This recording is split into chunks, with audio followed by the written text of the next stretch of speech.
And this is the consistency that you want. You don't want it to be thick. You want it to get into all of your beans. You don't want a thick consistency because then you'll have density issues. So we are going to put this on the stove, bring it to a boil, and then just simmer it for a little bit. And this only really takes 5 minutes, you guys. That's it. Put it all together and bring it to a boil so that it's nice and hot. Make sure your beans are hot, and then we're gonna put it in jars. Okay, so the beans are boiling, or about to boil. And I'm gonna tell you guys again, if you like the taste of Bush's baked beans, this is the recipe for you. This is better than Bush's baked beans.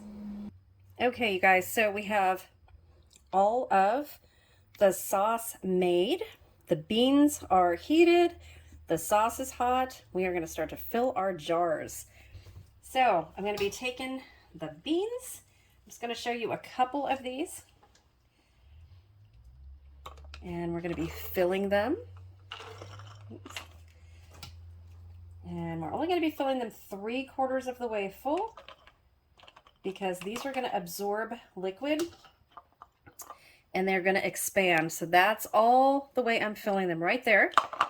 And then we're going to take our sauce that we have right here. Let me put the camera down just a little bit so you guys can see.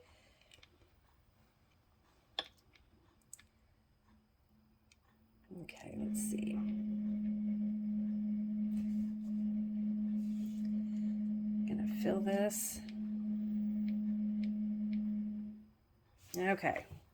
Sorry, you guys, just trying to adjust the camera a little bit. So I'm stirring the sauce, and I'm just going to fill this all the way to 1-inch headspace. I will tell you guys,